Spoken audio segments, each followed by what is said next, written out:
Death by a thousand cuts. How microaggressions erode Black women's confidence at work. If you've ever experienced a microaggression, I know you probably have, you're watching this video, you need to watch us talk about microaggressions and ways that it can sneak up and mess with your mind and make you question yourself. So, we're going to talk about what it looks like in the workplace and also what to do about it so you can regain your confidence, because we don't want all of us walking around here feeling broken because of some deeply insecure people, because these are deeply insecure people who are doing this to you. So if you're experiencing microaggressions in the workplace and you're a Black woman, you need to watch this video because we're going to talk a lot more about this. If you don't know me already, I'm Dr. Kamani. I'm a licensed clinical psychologist. I've been licensed for over 20 years. I'm also a toxic job survivor, but more importantly, I'm a toxic job liberator for Black women. I'm also the co-founder of the Job Liberation Virtual Summit for Black women. It just passed, but you are able to get the replay. So I'm so excited to have a Black woman medical doctor with us today. So Dr. Buchanan, can you please introduce yourself, please? Hello. I really do appreciate you having me on, Kamani. I was listening to all your letters and titles, and I was like, go ahead, sis, because that's what we have to do. We have to uplift each other when we are doing great things in this environment, because any of us who've had any moniker of success know that we've gone through the dirt and the mud. So I always like to really lift my sisters up. Every time I see one in space, I'm like, it's like the color purple moment, especially like as a Black doctor and you go to one of these conferences, I see one across the room. Ain't no way you're getting out of here without me talking. Well, you got eye contact. I see you, girl. I see you. Right, because I know what you've been through. But, my name is Dr. Pamela Buchanan. I'm a physician. I'm board certified. I've done private practice in emergency medicine for the last 20 years. But I love being a doctor. I love being there because in general, the world needs Black doctors in Black spaces because for Black people. Yes. Because I work in a predominantly white area. And I can tell you it still happens to this day. And it always brings me back to, why do I even do this? Because people like me need it. I have been, just about 3 weeks ago, I was at my job at the ER. I work in Missouri. I drive 1 hour outside of Missouri to the rural area because a little bit less toxic in some ways and not in others than working at the big city hospital. And there was a Black family. There's hardly ever Black people out there. When I see Black people out there, I legit ask a lot of questions. Real talk, like, are you being trafficked? Are you okay? Wow. Seriously. And so it was a Black family. And they were just there. And I had done everything. And I had, like after you finish seeing them, the nurse will discharge. They did not want to leave until I personally talked to them. And at first I was like, I don't have time for this. And I thought about it. I was like, they're not used to seeing me. And I think they probably felt really seen because I really took a lot of time to listen to their concerns. I had a particular illness and I explained it and they were, she was doing better. So I went and talked to them and that's exactly what it was. They were like, we don't see many Black doctors around here. And we had brought mom in here a few times and they just, dismissed us, but you gave us a plan and so on and so forth. So that's why I do what I do. Oh, that's beautiful. And I love what you said. Why do I do this? Because then I think when many of us experience these toxic work environments, we get to the question of why am I doing this? Like, why do I put myself through this? And we're going to get to this eventually, but I know that I used to question, did I want to be a psychologist anymore? Because I was like, if this is the nonsense I got to go through to be a psychologist, do I even want to do this? So we're going to circle back around to that. But I wanted to say something to you and just to share with the audience, like, I love examples of how we as Black women pour into one another, how we big up each other, how we uplift one another. That's all about my whole platform. That's all about who I am as a person. And so I love that when we're able to do that, and I think it's important for us to model that so that other Black women can see that, right? Because some of us have had some negative experiences, and I hear this all the time on my YouTube channel about all skin folk and kinfolk, right? And I'll say, I get it. I understand that. I've had negative experiences too. However, the vast majority of my experiences with Black women have all been positive. They've been glowing. They've uplifted me. They've sustained me. They've done all those things. So I want us as Black women to be able to recognize, some Black women are struggling, right? So hurt people. We understand that. But I don't want us to generalize to all Black women. So I love how you did that. And I love to be able to share space with you. Okay, so thank you. I Yes. love it. You know what though? I'm not all for this. I just have to say it. We need to normalize that because it's a contagion. If someone is coming you in a defensive posture, and then so energy picks up energy, right? So True, if true. she, why is she looking at me like that? Then it well, even when you give me the stank eye, I'm gonna throw you a smile. I got straight teeth. I'm proud of that. So I'm gonna give you a smile. Hey, how you doing? I'm Yeah, gonna come with the positive energy because energy matches energy. And true. then you realize with empathy, I kind of always lead with empathy.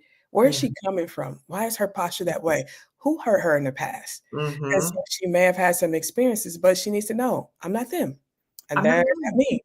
And Yeah, let's start afresh. yeah. I'm no threat to you. I don't want your man. I don't mess with nobody's husbands. I don't want your boyfriend. I don't want your job. If it's for Right, you, it's for you. We are right. not in competition. And I think that's the big lie. The big lie that keeps us in division Absolutely. and then also keeps us stagnant. Exactly, right? So the whole divide and conquer and that belief, that white supremacist belief of the competition, right? So it'll only be one of us and I'm gonna have to take you out because you're gonna try to take whatever I got.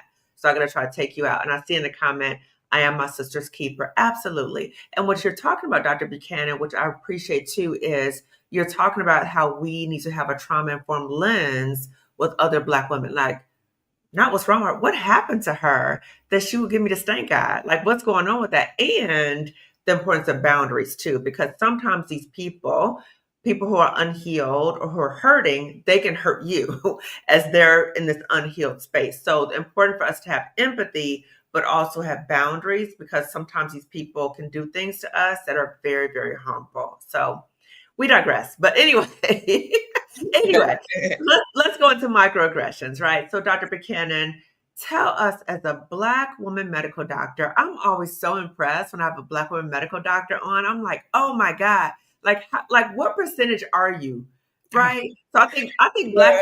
psychologists are like 4% or something like that. What percentage of the population are Black women medical doctors?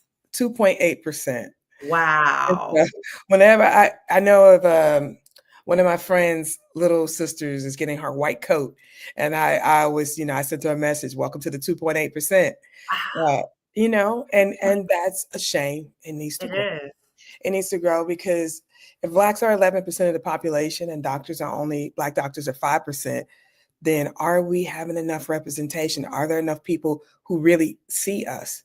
It's Mm, hard to see someone who you cannot completely empathize with. I don't want somebody who sympathizes with me. right. I want somebody who empathizes.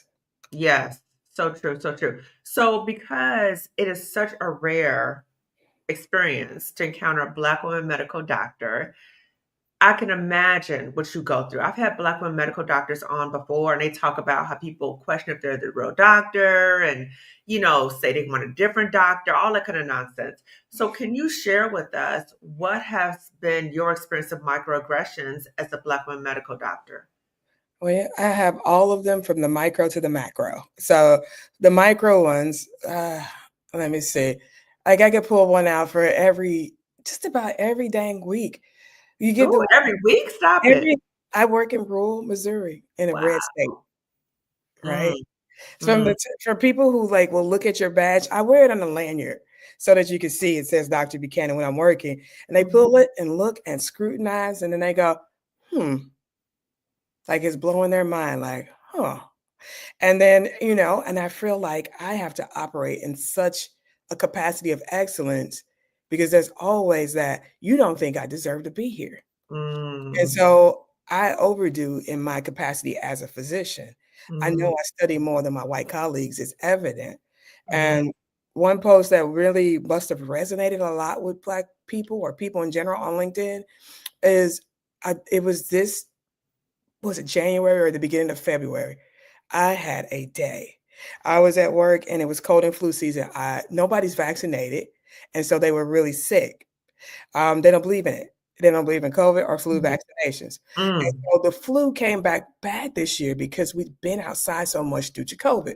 mhm. So people were coding and pre-coding. So this day, every room in the ER was full. There was a lot of people waiting, and I knew the person coming after me was a male. And I knew his skills were not what mine are.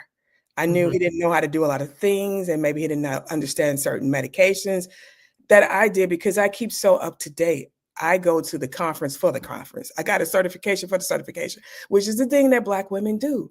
Yes, we And, do. you know, We and overqualify. Yeah. I'm over. Over prepare. And, I would, so in this particular day, I was thinking he was coming in after my 12-hour shift. I called him. I said, yo, you don't need to come in. Let's just switch it out. I'll do a 24-hour shift because I think you might get here and it may be too much. And he's like, no, I'll come in. And I knew. And Oh. when he came in, he looked bewildered. I said, I told you what was going on. I had someone who I just intubated. That means I put a tube in their throat so they could breathe. I had someone who was looking like he may need that at any time. I had one who was septic, meaning that I needed to put multiple drips in each of his arms and then put a deep line into his neck. Woo. These are procedures that, you got to keep your skills up on. I go to workshops on them and I just keep them up. I use ultrasounds to do it, and not everybody's skilled in that. So I tried to do all I can to get it all lined up because I wanted to go home. I had to be back the next day. And then right as I'm leaving, a kid comes and they have a laceration across their neck from here to here. And I was like, okay, so I took care of some things. It should be buttoned up. I showed him how to do things. I'm about to go. And he looked like scared. And I was like, okay. The doctor who was going to relieve you. Yes. Look scared. Yes. Woo. And listen, a human is a human. And that's okay. But here's the deal. Just like hey, I've been scared too. But what takes away fear? Preparation. Okay. And just like, if there's a bad situation, I'll go through all the things I know. Because I can't know everything, but I can string something together. Right. So us Black folks are so good at stringing something together. Right. So in this particular instance, I had to stay over 2 hours to help him figure out how to drips, explain things. And the nurse looked terrified. She was like, don't leave, doc. And I explained it to her. And then I did some things for him. I put the line in the person because I was like, I worked really hard to keep them alive. I don't want you messing it up. And then the kid, he was going to just glue the laceration. And I knew that wouldn't be the best thing. It would pop open. It's not a good. So I stayed over and I sewed it. And as I was leaving, I was seeing red. I was furious. I was like, if that had been me, because at this time, the president was on Fox talking about diversity, equity, inclusion as it relates to that plane crash. And then that's when they really started to go hard on diversity, equity, and inclusion. And it just seemed like on that day in particular, it was on every room, every patient's room as I went in and out. Wow. And as I'm driving home, I was like, if I did not know how to put in a central line, if I did not know the medications to keep the blood pressure up, to keep the person alive on sepsis, if I wasn't skilled to sew the kid's face up, would I be talking to the director right now? Would they be sending a letter to the board? Could I be using my license? Right. Right. But I'm a man, I get a pass. Right. A white man. Get a pass. This man was not white. He was okay. He was other, but still. Okay. So knowing just as a Black woman, how there's different standards for us, and especially with this whole DEI thing, and you keep talking about, we're looking at merit. I'm like, merit? What are you talking about? For us as Black women, we come in the workplace, we're often overqualified. You talking about credentials and education, we are over. And so people are coming in and they're not experienced. And so we see that. And we have compassion. And we also don't want things to go wrong. So then we step in and we do overtime, we do overwork, but knowing that these other people, they can just get through and no negative consequence at all for them. No, I have seen. And so, it just happened to be that he was another, but in my group, there are, the white men can do things that if I'd done them would be a problem. Right. Just not go and see when it's going to be a political conversation, I swear. Yeah. But just what we see what's happening right now, right? And Obama came on, was like, if I did half the things this dude did, can you imagine what happened, right? So we think about there's a whole different set of rules for us. And I think that we're clear with that. I think the challenge is that when we overwork and there's a toll that takes on us, right? So you actually said you're going to work 24 hours. Because I knew I was going to end up having to do his work for him. Oh. Okay. And then I was just thinking, I mean, this person that was on the vent was not old. They were in their 40s. And I really wanted her to live. I talked to her son, and I was like, we're going to take care of it. You know, I kind of almost promised I was going to keep his mom alive. Yes. You know? Yes. So Yes. that was that aspect. She did live. She's good. But The stakes were high, what right? So sometimes we feel that was not pressure. fair. It wasn't fair.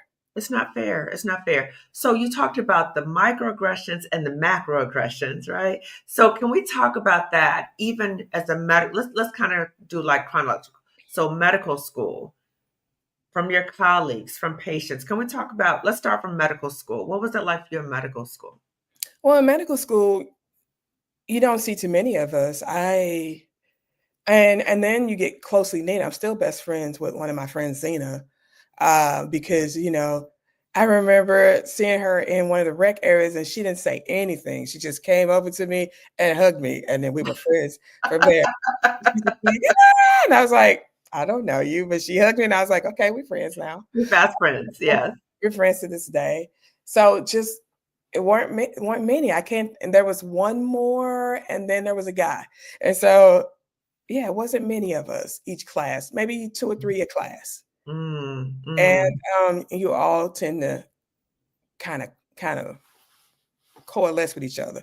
2 or 3 that you would know intimately, and maybe some others who you weren't sure if they were, but it wasn't a lot. So in medical school, you know that you stick out. And so when it's time to have the question and answer, your rounds and things of that nature, I always felt like I had to be over prepared because I wasn't imagining it. And you want to think, oh, it's not racist anymore. Now they're not just picking on me, but I got called on all the time. So Dr. Buchanan, what do you think? We used to call on them, I don't know why we call them pimp rounds, like you're getting pimped. And so you walk, that's what we used to call them. You walk around, there's one attending doctor, there's the medical students and the residents, and you're walking around attending to all the patients. And then the head doctor, the attending will go around and ask people questions on, so what would you have done? And I remember more often than not getting asked what would I have done. And so I would be stressed about this. I'd stay up late, making sure I knew multiple ways to do whatever could occur. And I would review charts. I'd get there early. I'd stay late. That's that black tax. Yeah. Yeah. Black tax, yeah. Right. So many of us are brought up, you got to work twice as hard to get half as much. So in medical school, you had to over prepare even in medical school because you felt like they were asking you a lot more detailed questions, right? You on the spot. So what about once you got out, what have been the microaggressions and macroaggressions that you've experienced from patients?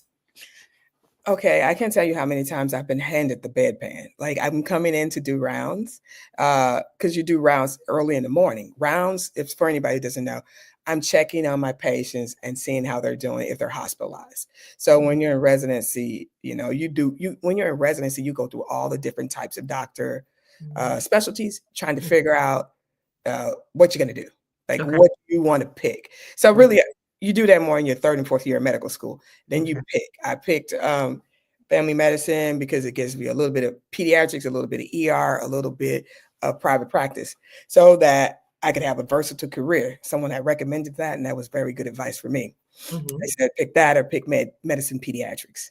So I picked that, and I would have to round the hospital doing the hospitalist portion, meaning I'm taking care of patients that are in the hospital, writing notes in them, ordering medicines, conversing with the nurses. I come into your room early in the morning, and you don't believe I'm Dr. Buchanan. You give me your bedpan, like, honey, I got to go to the bathroom, especially when they're elderly and white, or I need my meal. So I would be called dietitian, the janitor, or a nurse aide.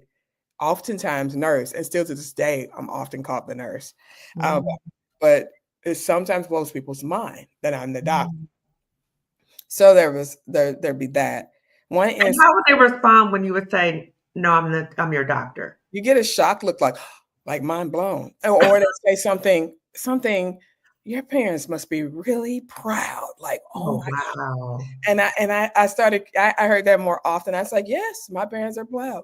I'm sure Asian parents would be proud, white parents would be proud, all the parents would be proud. Who doesn't want a doctor in the family? Uh-huh, I got uh-huh. a lot. I've gotten this one. I remember I had a patient come in and they said, "Oh, I thought Dr. Buchanan was a man." I said, "Really? Pamela Buchanan, a man?" They said, "Well, I thought I was seeing a man, but okay, I'm here. I'll let you take care of me. I'll let you." Ooh, After I take care of him, he says, "You know what? I was skeptical when it was a black lady, but you are right, smart." whoa. I remember him, and I think he chest high. He thought that was the biggest compliment. But the So you're one an that okay Black person. he's you are right smart. The one that sticks out in my mind and it's burned in there Mm, is because I thought my mom was always being so overly racist. I thought, right? mm, And now I realize is when you're Black, you can't be racist because we don't hold the power. We might true, have some prejudice, like true. some prejudgments, but to inflict racism is to have prejudice when you have the ability um, block somebody, Right, to put them in subjugation. We don't have that. right, right. So my mom would say to me, "Don't let Whitey get you down." Every time I left the house, right? Because she's from the South. Here where Mm. she's from Trying to Mississippi. prepare yourself. She's trying to prepare you for what's In gonna encounter. Mississippi, they fled lynchings, is what my parents fled. Wow, Okay. wow. So that's the history. They were active in the civil rights movement. So they felt the way, and rightfully so. But she said, don't let Whitey get you down, don't let the crackers get you down. She would say it like that. And I said, Mm, Mom, don't talk like that. That's just not right. I went to work and I was running what's called a cold, meaning somebody was having a severe issue and it was in the ER. And mm, I was a resident at this time. So I'm still under, doing like Grey's Anatomy. And this older white male comes in having a heart attack and he was in a mm, lot of distress. So I mm, took charge and I ordered things. I was like, give us morphine. I'm ordering the drugs and I'm doing it. And, I stabilized him. And mhm. he was in a lot of pain, and then he was okay, and he was about to go and get his heart unclogged. He grabbed my hand and he stroked it like this. And he said, "You the nicest nigger I ever He met." said, whoa, whoa, whoa, whoa, wait. It got glitchy because I wanna make sure that everybody heard that. What did he say? After I ordered medicine that helped his pain and stabilized him, he stroked my hand and he stroked it very lovingly. And he said, "You are the nicest nigger I ever met."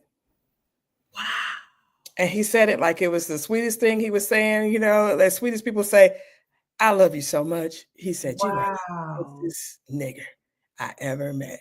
Oh my god. And I'll never forget that. That was Woo. 20 years ago, right? And it's like yeah, it must have been. And the nurse in there, she was a fair-skinned Black woman. She turned red. I had to grab her hand. I was like, because she was pushing the medication, she was injecting the medications, and I was like, "I think you got to go, honey. I don't want you to mess up." And Ooh. then I didn't want to be in there. I looked around in the ER to see if there's somebody else who could take care of him. Anybody but me.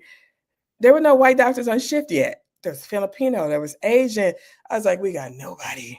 Oh my god. So you have to give that blatant racism and still provide the care. Yeah. Oh And my he was god. fine. And that's when so I had to call my mom on my lunch break. I was like, Mama, the crackers got me. Ooh, Dr. Buchanan, what was that like for you in that moment? In that moment, I could not believe it. I could not believe it. Oh I my was like, what? And I did correct him. And I couldn't be too callous because he was having a heart attack. I could not upset him. mhm. Right. I was like, sir, we don't use that term anymore. And and I just had to breathe and had Ooh, to stay cool because I couldn't be in my emotions. yeah. I couldn't because I'm trying he's dying. I have to save his life. Yeah, right. So you're thinking about your job, but you have to swallow your emotions. I'm thinking about not even the job, just being a human and not letting this other human die Uh-huh. despite how he had spoken. Ignorance. Mhm. Yeah, yeah. But it was foretelling because it wasn't the last time. It wasn't. You've had people come out and say the N-word to you? Yeah, yeah. Probably second to that one would be during COVID in Middle Missouri. People were so angry about it. I mean, they'd be on their last breath yelling and arguing with me that they don't have COVID. Whoa. I'm in Missouri. And remember, and I had to really come to terms because it really, I don't know why I was so shocked. Missouri is where the Missouri Compromise was decided. Is where the Dred Scott case was decided. This is why it's important that we teach history. This is where it's decided that a man was 3/5 of a man in this state. And so you think that that's not going to be going on generation to generation in some way or form. I mean, we made nice, and some people were playing nice, and maybe not being as overt with it, but the racism still prevails, right? So during COVID, we get a change of government, right? So we had Trump for a while, and after that happened, people were more open with their racism, right? And people, I noticed it at work. It used to be more niceties, but now the nurses who didn't look like me would ask questions like, why do Black folks vote Democratic? What? That's you at the workplace? Yeah. Or asking me, Dr. Buchanan, you make a lot of money. Why aren't you Republican? Wouldn't that be better for your pocketbook? So I get these questions. And so I made sure I knew my history. I was like, listen, Black folks would still be Republican. And, because after civil rights, we were. If us having power didn't threaten you all so much that you didn't start to lynch us. Ooh. And then because we would still be Republican, rightfully so. And don't act like Abraham Lincoln is some big hero. He did that for economics. True. He really did not believe in abolishing slavery had it not been economically advantageous for him. Right. Revering him, you got to know history. And so, the 1964 Civil Rights Act, the Democrats used to be horrible segregationists. The party was called the Segregationist Party. So the fact that we're Democratic is because the deal that Martin King struck with Lyndon B. Johnson, he willed and dealed and got that passed. But so of course, if you're going to give me the right to vote, a little more humanity, then that's the party that I'm rocking with now. Right. The party that went on to pass some laws that were affirmative action, so I could actually be in college. Would I be in college had it not been for the affirmative action laws of the 90s? I don't know. And so, you got to know, why do I vote that way? That's why I've historically voted that way. Yeah. I see a comment in the chat, and I completely agree. I need Dr. Buchanan's book of clapbacks. Like that was an excellent clapback, like boom, in your face, right? I have to be, because I'm always assaulted in the workplace. You're never going to catch me tripping thinking I don't know what I know. Because I have structured my weeks and days to make sure that I'm staying on top of, the latest literature for what I do. I'll read a book a week. I don't watch a lot of TV. The only time I watch TV is on Sunday. And I was just telling you, Sunday is my no day. It's the day where you can't get nothing out of me. Like the kids like, Mom, I love that boundary. No. What can you just a no, unless you got to be real special. Yeah. Somebody's 75th wedding anniversary. It's got to be, don't ask me to come to your 5th baby shower. It's a no, a hard no. Without apologies. I don't have to explain them to you. I don't even care what you think. You get over it. I love that for you. I love that for you. I love that for you because I want Black women to know that it's okay for us to set boundaries, because people might say, well, no, I need you to come. I need you to, right? Really, but if we're always given to other people and we never take time for ourselves, that's a problem. And prioritizing ourselves, I always say that is not selfish, even though many of us have been brought up that we got to be humble and we can't, say no to people. We can't, right? It's nothing wrong with centering ourselves and centering our wellness and centering our peace. So I love that you said no day. It is no day. So I told Dr. Buchanan again, I'm so thankful that she's here on her no day. I'm so thankful. And I was explaining to Dr. Buchanan that normally Sundays is my chill day too. Mostly I'm working out in the garden, playing with my dogs. But Sundays for me now is Liberation Day, because Sundays used to be the worst day of the week for me because I had to go back to a toxic job. So now it's healing for me to do a live every Sunday. So again, I thank you, Dr. Buchanan, that you said yes on your no day. So you talked about things that you encountered from medical school. You talked about patients. What about colleagues? You talked about some of those nurses who were very unprofessional, asked you about professional political stuff. What were some of the other macro and micro aggressions you experienced from colleagues? Um, so I feel like it's an aggression for you not to know your job. I feel like it's an aggression for me to have to come up and clean up behind you. All right. So that in and of itself, but the nurses, right? There's some male nurses that are white, one in particular. Man, this one right here. He always tried me. Every In situations we would have patients, like for in particular, one was coding, and Mhm, it's like on the show ER code. I need mhm. 5 milligrams of this and 5 milligrams of that. He's always not in a helpful way, but in a condescending way. You want that? And one time he gave a Oh, he's medication. questioning you during a code? Yes. And so it's customary to repeat it back to the doctor. Mhm, And it's kind of like a monotone. I say 5 milligrams of morphine, or I say like no, 0.1 milligram of epinephrine, and they'll repeat, you mhm. know. And in particular, I was ordering something for sedation called Versed. Not Versed. I was ordering something called Rocuronium, and he thought I should give Vecuronium. I don't like to give Vecuronium because it can keep the patient sedated too long and mess up us managing his vent. So I knew what I was doing. And the patient wasn't responding and thought I was the way I thought. And he's like, "Oh, Dr. Buchanan, I gave Vecuronium." I said, "No, it should have been Rocuronium." Luckily, it didn't affect the patient care that much, but there are some instances where it could have. Dr. So Buchanan, wait a minute. I want to make sure I understand. You told this nurse to do this, and they decided on their own what they thought would be best, and they gave them the other thing. he sure did. Wow. But the one instance that sticks out to me the most is there was a patient. I read he got an EKG, heart rhythms of this patient. Mhm, And I read it and I said, okay, this patient is having a heart attack. We need to do this, that, and the third. He says, mhm. no, I don't think he's having a heart attack. He doesn't appear to be. I said, I am Dr. Buchanan. I Go, am. okay. I put Like, you in your place, okay? and he is having a heart attack. And he was like, okay, well, and we got the labs back, and the labs proved what I thought because I was already getting the price. And he was like, you're right, Dr. Buchanan. I said, because I'm the doctor. I said, we need to go back in this room. I was like, boy, you're gonna make me, oh my gosh. I was hot under the collar. And I didn't want to look so extra black. But Well, he had to be checked, right? So he had that's the he thing of had to be put your told who yeah. I was and where he was and Wow. what his place was and how I was the head of this whole thing in this whole ER. I am the head. I am the top of the pyramid. What I say goes. My license is first and foremost. You do what I say. And from that point on, he did what I had to say. And Wow. he apologized, I mean, every day for like a weeks. I was like, yeah. And every time he came, I was like, you were wrong. You could have killed somebody, but you're lucky I was working because I'm not the Oh, one in that too. And to this day, man, I want to forgive everybody, but I do not like him. I do not like him. I can understand why not. So that's like entitlement in full flavor, right? Like I know you said that, but I got privilege. I'm just gonna say what I think is better. Oh, he does.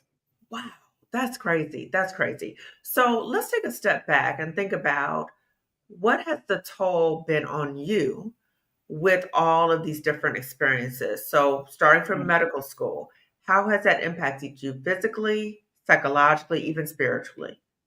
You know, it is my life dream. I wanted to be a doctor since I was 12. My Mhm, pediatrician was a Black doctor and is very prominent in the community, such a good role model. So I really wanted it.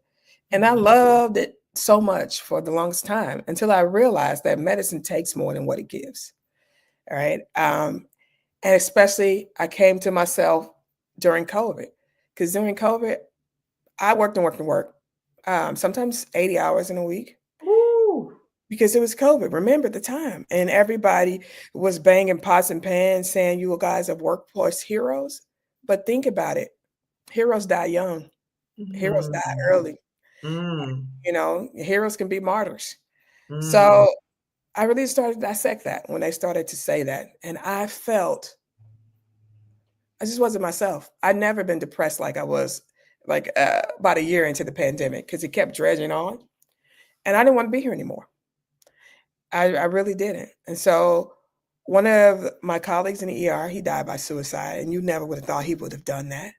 And that's Wow. when I went and got my own help. And that's what I did my TED Talk on, because I call that an emotional flatline.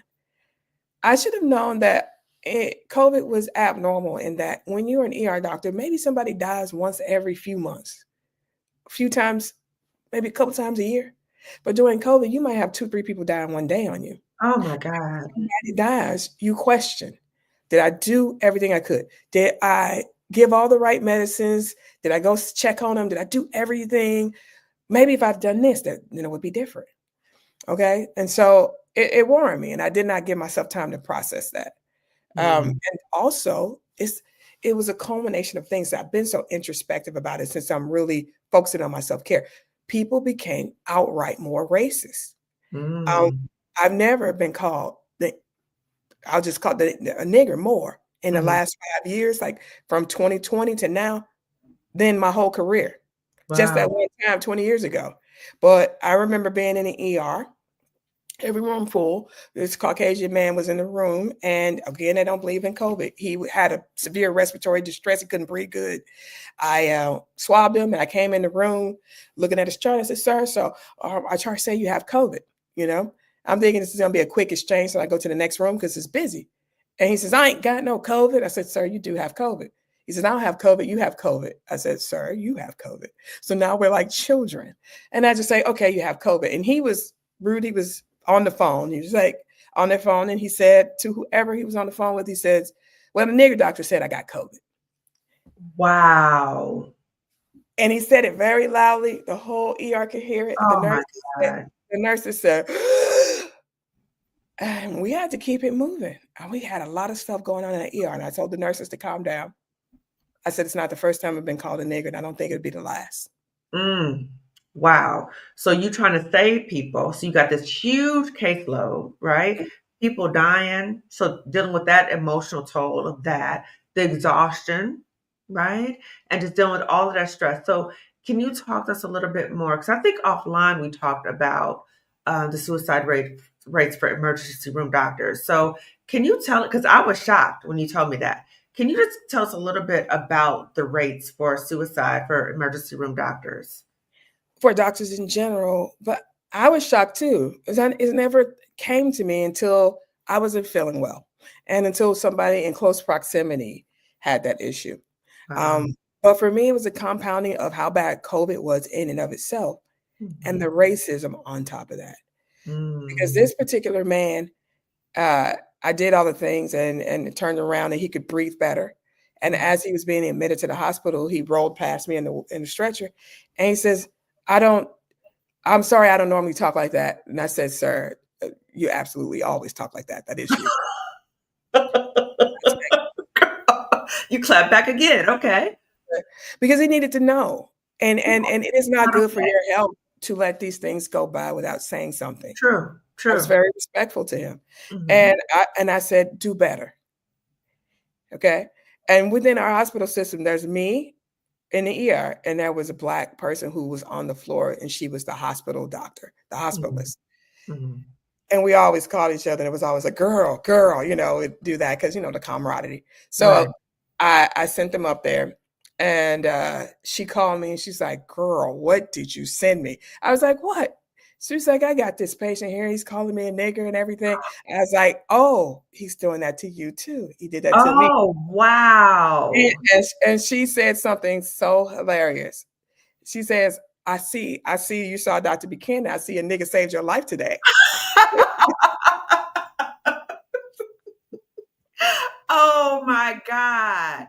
Wow. But see, that's an example too of us black people, how we kind of we have humor, right? To be able to kind of keep going and keep, but that's the toxicity that we ingest, right? So you were ingesting all of that. So just to go back again, Dr. Buchanan, you said that your colleague died by suicide, and you were like, whoa, like, I didn't even know this is a common thing.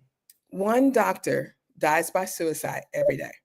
So a whole medical school class is wiped out every year. What? That is the statistic. And another one that was jarring for me, which made me step back, I only work 2 days a month in the ER now. The Wow. majority of my income comes from speaking engagements and coaching clients now. And I read a stat that the average life expectancy of the ER doctor is 57 years old. I No just turned 50 way. last week, 57. And I was like, hey, no way. So some say 57, some say 58. But yeah, ER doctor can kill you. When I thought about it from a cellular and scientific level, makes sense because, think about it. We're in that constant state of chronic stress. Right. And the ambulance is coming into the doors, the lights and the sounds is overstimulation. Yeah. My heart pumps fast. My body is hot because my adrenaline is up. Got to deal with this. What can I do to save this patient? You get into that mode. And that happens. Or, it could be a chill day and maybe all you have is like some simple things. But all of a sudden the machines go off and somebody's getting sick. You run into the room, a lot of adrenaline, a lot of cortisol. That's the Mm-hmm. chronic stress hormones. Mm-hmm.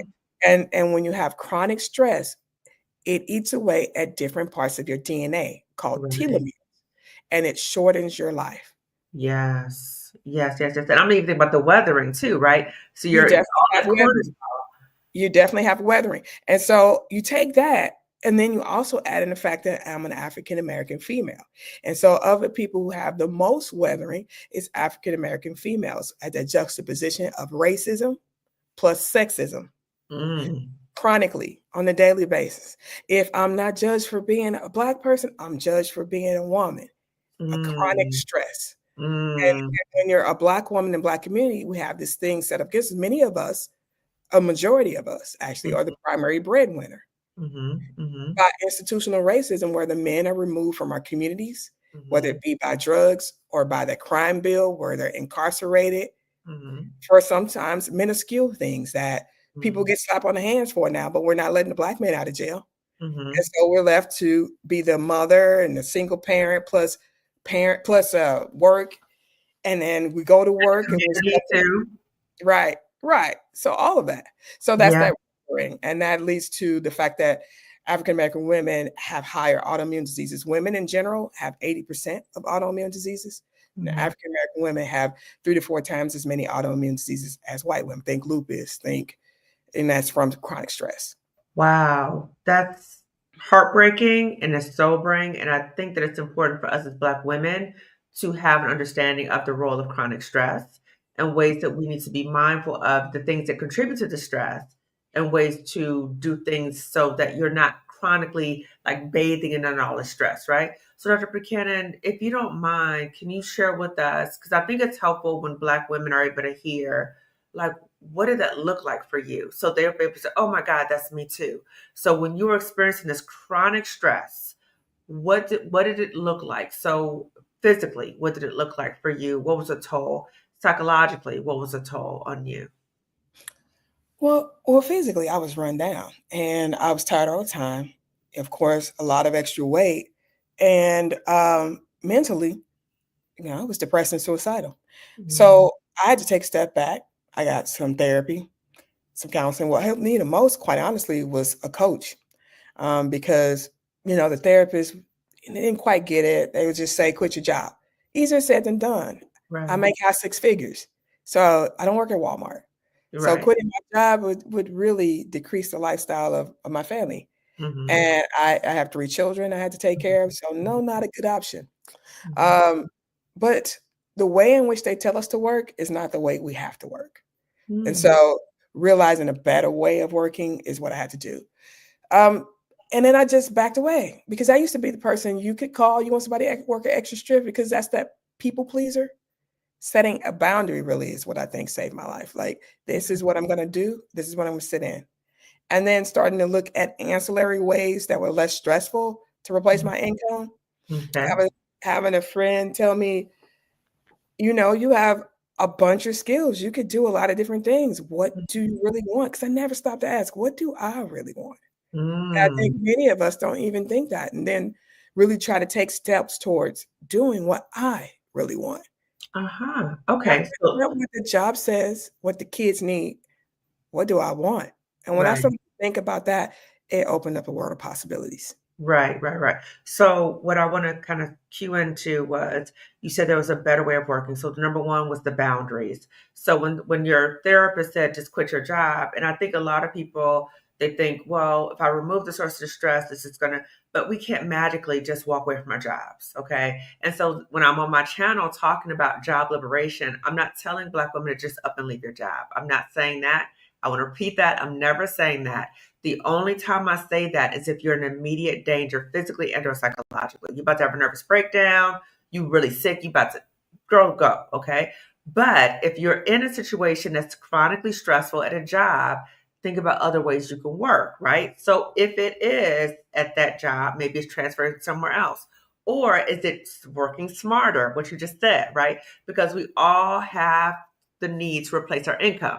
So I never say, girl, just leave and then everything will be provided for you. We need to look at what are the other ways we can replace our income. So you talked about a better way of working. So can you share with us what was that? And I also heard you say that some of your time is emergency room work, but the bulk of your income comes from other ways, Mhm. right? So you have transferable skills that you're able to do the work somewhere else in a different capacity. So what is your better way of working? You know, I took inventory of all my skills because everything you've ever done in life can be transferred into something for later.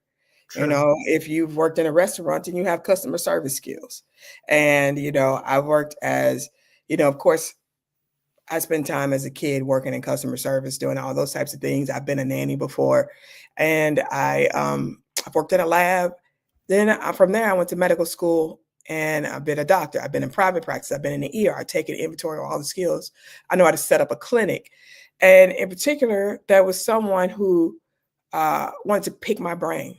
Stop letting people just pick your brain for free, because most of the time that's actually consultation. You So get this money for that. Right, wanted to You pay pick my brain. And for that. so he started to talk to me, and then a friend called, because I think this was just God, like, "No, shut up, sis." And my friend called, and I was telling her what was going on. And she said, "Don't tell him for free." She's like, "That could be blah, blah." And I'm like thinking, and I hung up, and I was like, "Okay, let's meet another time." And I met with my coach and I told her what was going on. She started to calculate and she was like, "So this person wanted to run a prison clinic. He was taking over one, he was buying them up." And she says, "He's going to make millions." She says, "Tell him you'll tell him what he wants to know for $250,000. Wow. And so that was the beginning of me starting to do consultation. And that's just, I've managed a clinic before. So that's how that went. And so, there, and then I did a TED talk. Afterwards, people were asking, "Well, where do you speak?" I was like, "No, I'm just doing a TED talk. Somebody said I should do it. I did it." I never thought of being a speaker. And from there, I started to do speaking at conferences, speaking at association meetings. And that's what I enjoy the most. I took an assessment to figure out what my, you know, the Clifton Strengths Finder, what my strengths are, and it's influencing. And so I do speaking engagements effortlessly. I just did one yesterday, and it's like having fun and getting paid for it. And from there, speaking is coaching. It's like you're given a framework on stage. I never thought about it. So I just, I want to be excellent in it. So I made sure I got a certification in it. And so now I'm a business coach as well. I'm doing a PQ intelligence, and I'll be a life coach soon. But being a doctor, see, look, you see how Black women do. I'm already a doctor, so Right. already know what I'm talking about. But I just always have to show up in excellence wherever Yeah. space I'm in. I want you to know that what I'm doing, I know that I know that I know that Yeah. I am prepared to help you. Yeah. So even though we know we have the skills, we're Mhm. often in our minds, and also because people question our competence and our credentials, all that kind of stuff, we want to make sure we got all the credentials, all experience, all the coaching, everything, right? So you talked about your TED Talk. What was your TED Talk on? It was called the Emotional Flatline, but Ted changed the title for some reason.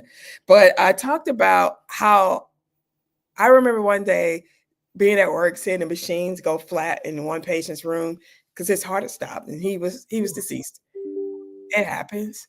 And I felt like that's how my mind was. I felt like Wow. emotionally I was flatlined. I was like, I'm still living, but Mm. I don't feel well. And so that was the beginning of me saying, I need to back away because I know the stats. The average ER doctor burns out in 10 years of working in the ER. And I was like, it's been 20 for me. Mm. And so it was time for me to start to decrease my time in the ER. It was Uh-huh. time for me to figure out a way that I could still support my family in this capacity. Mm. And I have a friend who is a coach. He's a white male. He doesn't have any certifications, and he's a multimillionaire. And I was just like, What'd you say? he doesn't have any certifications. And he's a multimillionaire. Yeah, Okay. because you He think got about the complexion for the what they say, complexion for you the got the what? complexion for the connection. Connection. That's right. That's right. So, Oh my and God. so, but what they can do and what we can do is different. True. The way in which we have to work is different. People Hmm. believe him. People ask me, so are you ICF certified or do you have this certification? But for him, it just flows. And that's why, racism still is there. It sure Racism is. is still there. It sure is. It sure is. So sometimes people think, and this is so that's why I appreciate the conversation with you because you're at the top, right? In terms of the education level. Sometimes people think that if I get one more degree or one more certification and I prove these people, it doesn't really matter. It really doesn't. Because what I've experienced, what I've heard from other Black women is often the higher you go with your credentials and experience, the more they come for you because the venom, like, how dare you? They just cannot believe that a Black woman is able to do that. So I think it's important for us to be clear about why is it that we want the degree and credential, right? So I'm not saying to anybody don't do it because I'm proud of what I have. I'm sure you're proud of what you have too. Yet don't I want us to have an honest understanding of what happens the further you go up, the more likely you are to experience the micro and the macro aggressions. So Dr. Buchanan, question, because it kind of going back to how we started. So when you were having all these experiences during COVID and all this stuff, did you ever question about, do I ever want to be a medical doctor? Do I want to do this anymore? I love being a doctor. I don't love the system. Mm. And I'm going to be real honest. I am working now to build wealth. I realize that I need to get the kind of wealth that's that FU money. Because what I really want is to open clinics where I serve the disadvantaged. Generally, that's going to be more Black people. And Yes. that's where I enjoy being a doctor in Yes. that space. Right? And so, I'm out here being an excellent doctor for people who don't even appreciate me a good amount of Mm. time, or who have such negative thoughts and biases towards me until I do something as grand as save grandmama's life. Oh, And now you're a good in. I'm a good end, and I feel like, we're back in slavery times, and I'm the medicine woman going to master house with roots and herbs, Right. So Right. that is my BHAG, my big hairy audacious goal, and why I do what I do is I'm amassing coins and making relationships to make a culturally competent medical practice that is more of a non-for-profit. Mm. I'm right now in the process of getting all my licenses in every state. Because what Wow. I was like, in the meantime, and it's not that hard of a thing to do, but Oh, in okay. the meantime, I could do a telemedicine practice that will be culturally confident and call it melanated medicine. Oh, I Be love it. Yeah, it's because I'm hearing too many stories, especially since I've been doing kind of a post and a series on LinkedIn Mhm. about ways in which I was wronged by the healthcare system. Mm. Um, the first one I can remember is when I was pregnant. I remember being a medical student at the time, and my feet were swelling. Black women often get preeclampsia. Uh, Mm. and this is a condition where your blood pressure elevates and some chemicals change. It can cause you to have seizures and die. And the way to treat it is you have to deliver the baby emergently. And so I'm studying Ooh. for my boys at this time, and I'm having every symptom. I was 25, and the boys would say, 23 or 24-year-old African American woman who is in her third trimester is having swelling of the feet. I was like, this is me. Oh And my my OBGYN was an older white man. And God. I would call the office and say, I'm having these symptoms. I think I need to have my urine checked for protein. That's the way you check for preeclampsia. They Mhm. poo-pooed me. They would not listen to me. They would not give me an appointment. And one day I just came there and I was like, look at me. I am swollen. Let's just check. I'm not leaving until you check. They Mm.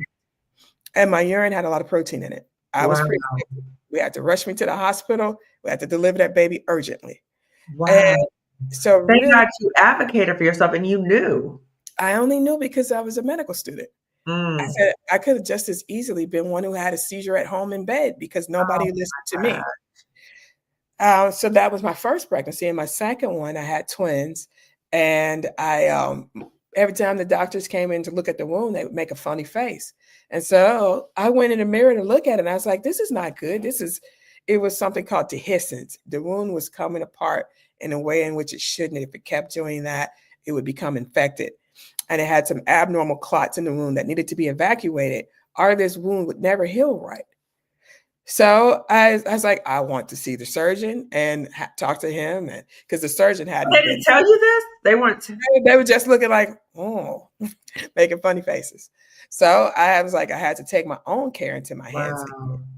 It's just over and over. And so while I'm thinking about making the telemedicine platform, I'm like, I need a space where I can just explain to people how to advocate for yourself in Yeah. medicine. A lot Yeah. of times when I'm discharging a Black person from the ER, I tell them what they need to know about what they have and what they need to say so that they get the right treatment. Because Oh it's like wow. a code you need to know. Right.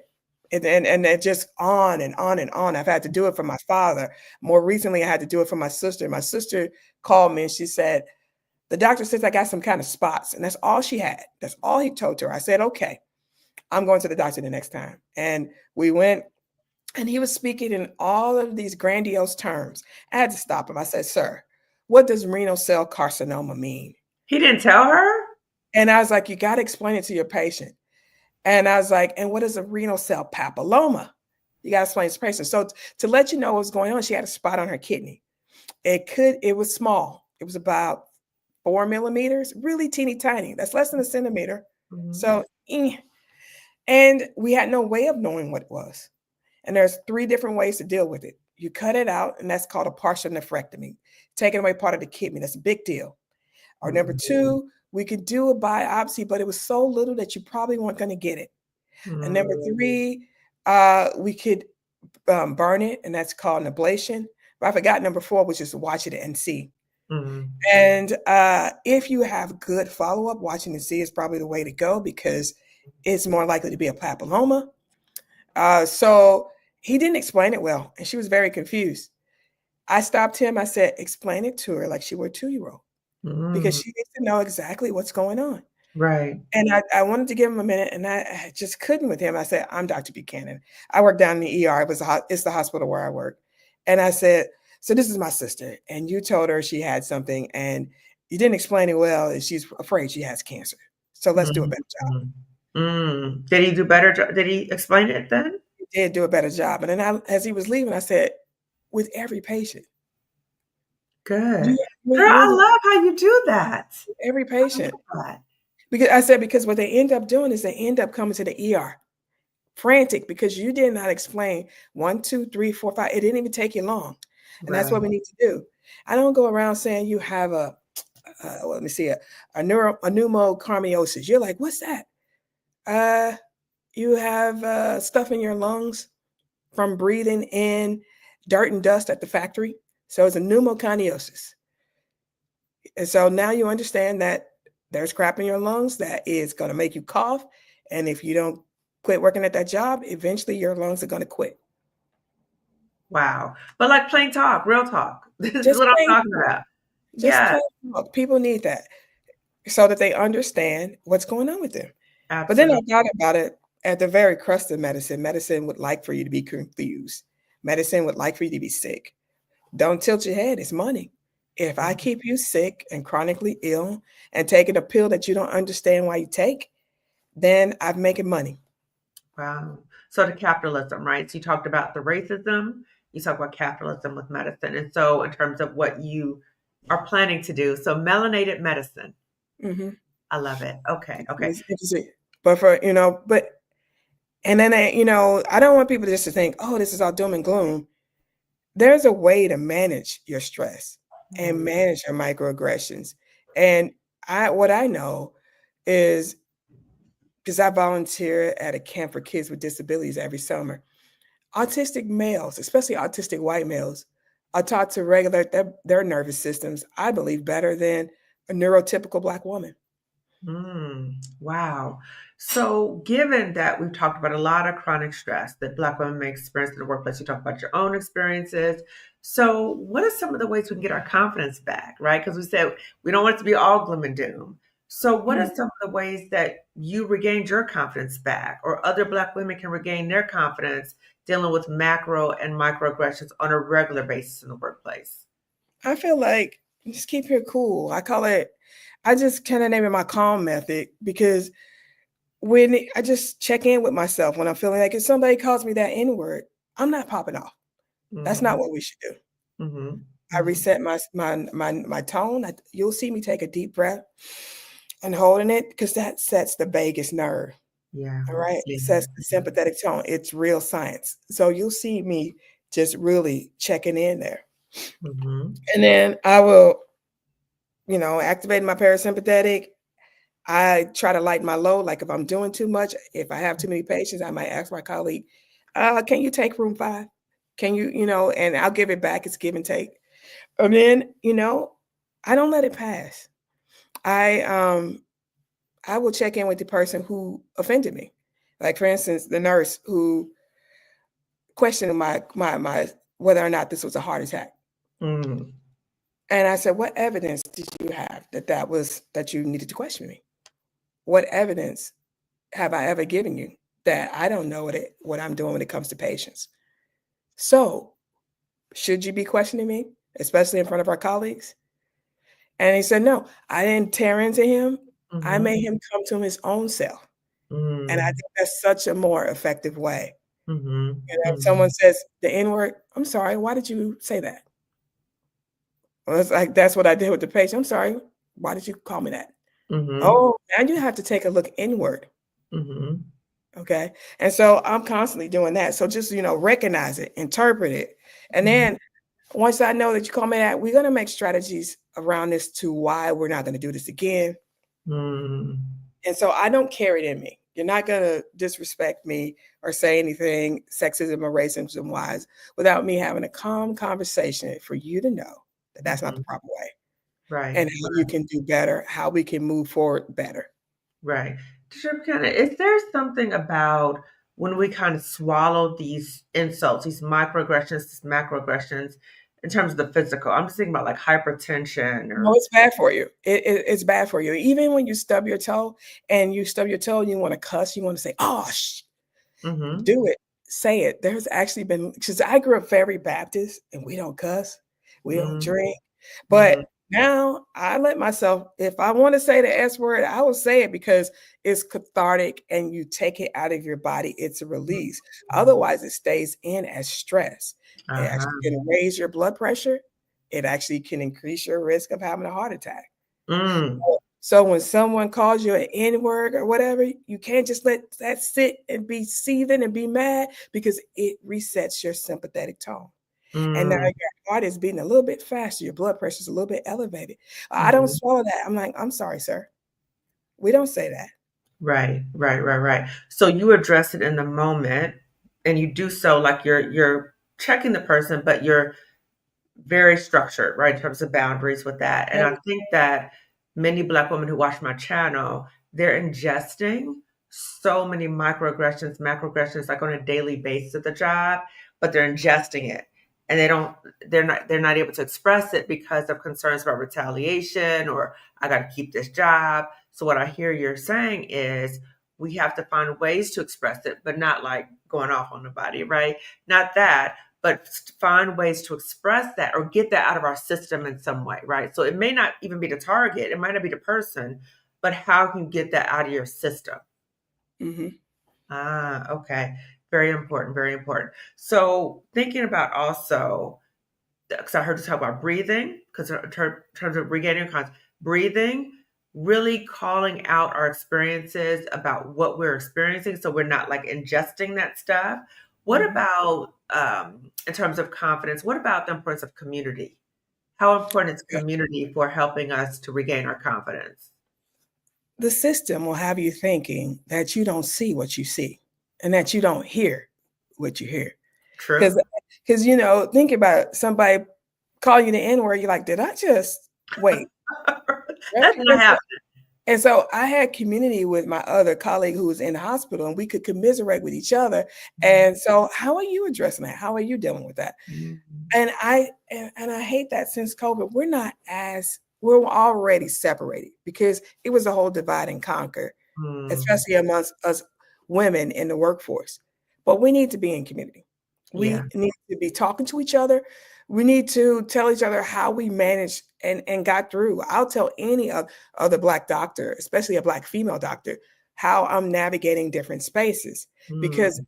we are not imagining this. Mhm. Because especially in Black healthcare. But think Mm. about Tucker Carlson, what he said a few months ago about if a Black female surgeon was taking care of him, he would assume that she was less qualified. Oh, I didn't even hear about that nonsense. Okay. Oh, yeah. So after the DEI argument, he had an individual on who was complaining that there were Black surgeons being pushed through Oh my gosh. um, who were not as qualified as their counterparts.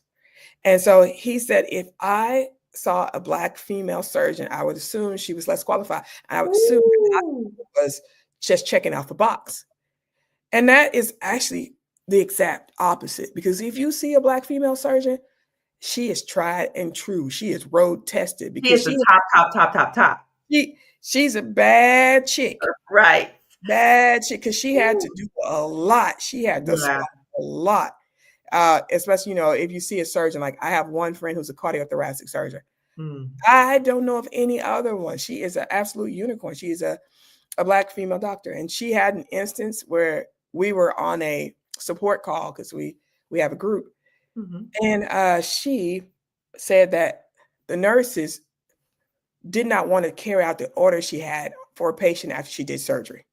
She was worried about this patient because they were generally unhealthy. So she wanted the nurses to check a little bit more often to make sure that he didn't get sicker. Mhm.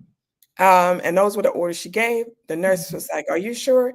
And Ah. so the nurse thought that she was going over her head by talking to the physician assistant, white man physician assistant. He is not even a doctor, and Mhm. seeing if she could get some different orders. He's not even the surgeon. He's not Wow. even half of who she is. Wow. And that's the kind of stuff we have to deal with. Oh my God. Just Just ridiculous. Slap in the face of racism, just blatant racism. Blatant mhm, racism. So also what I was thinking about too, Dr. Buchanan, is what I hear you saying is that you're talking to one another about ways to navigate the racism and the sexism in the workplace, right? I think it's important for us as we think about Black women in general, that when we're in the workplace, we need to support each other and not step on each other. Not step on each other when we see one person's down, a Black woman's down, not step on her neck when you see she's down because you're trying to get some opportunity because of white supremacy or your own deep-seated insecurities. So I just wanted to add that in there, that it's important that as Black women, we're in the workplace, you need to be aware that number one, if they come in for her, they're gonna come for you too, mhm. eventually. Okay. So don't feel like by stepping on her, you gonna get somewhere. Because you're not. It's gonna eventually come back to you.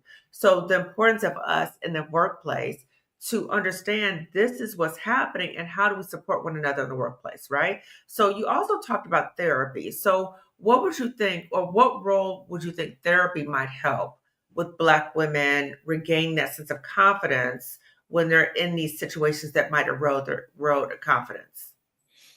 To get rid of that imposter syndrome, to go to the root of it and figure out why you feel how you feel. What a Hmm. therapist helped me do was have permission to feel Hmm. because, the superwoman stereotype that they try to put on us Black women, Hmm. like we can do all things. I think that's a form of control so that it It can is. keep us working and overworking. Absolutely. Workhorse. Just think about it, when a white woman has tears, all things stop. Oh, yeah, How can absolutely. I how can I help you? What's wrong? I've Hmm. seen it in the workplace. We're the top of the top of the food chain. We're doctors. But I've Hmm. had doctors in the ER working, a white one beside me, and it gets so busy, gets so hectic, and she just starts to cry. So then our white colleagues come to our aid. Oh, we'll see patients for you. Get yourself together. Now, and that's another instance. What if I cry? Ain't nobody coming to see my patients. No. Get yourself And girl, together. they're gonna try to report you at the same time. I'm Right? incompetent. So there's that. We really have to look out for each other.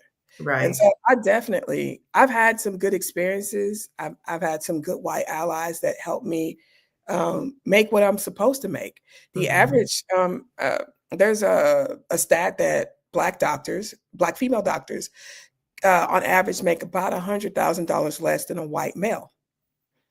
So they say the white male is making 350, and the Black female is making about two or more. And Wow. so I actually read 186. And I was like, I know that to be true. I'm Mm, not in that category because I have some really good white ally friends. I mm. remember specifically two of them. Sarah was the first one. It was one of my first jobs, and she just asked me, she says, pulled me into her office. She says, "What do you make?" And I thought this was the craziest thing. She said, "No, how much are they paying you?" And she's like, "We need to talk about this because they try to divide us." And I told her what I make, and she says, "You're making 10,000 less than me. And are they paying back your student loans?" I said, "No." And she says, and she was so mad, she threw her stethoscope down, and she says, "You go into that office and you tell them you don't have a drug habit and you're a well-respected doctor, that they need to pay your loans and to give you a $10,000 raise." I was so scared. I did it though. Yeah. Okay. And guess what? It was nothing. They said, "Okay." It was not even an argument. Isn't that something? So Yeah. And then they were playing in your face the whole time, time, shortchanging you everything else. yeah, the second time was my friend Randy, and to this day we're good buddies. Mhm. But Randy, when I was starting at the ER, she's like, "Okay, Pam, did you get your sign-on bonus?" I was like, "No, I didn't get a sign-on bonus."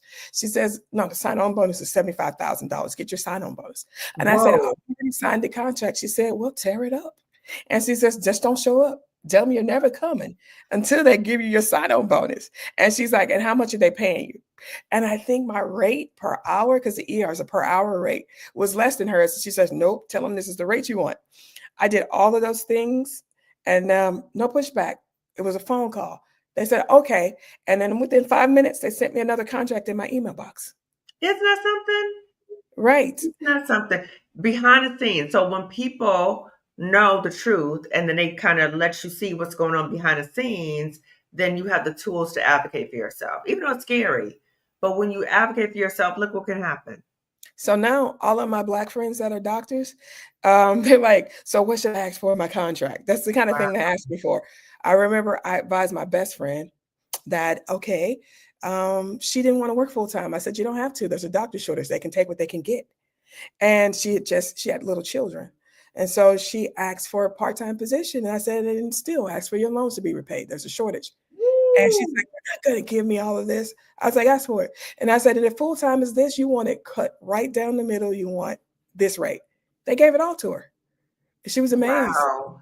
And I That was is like, amazing.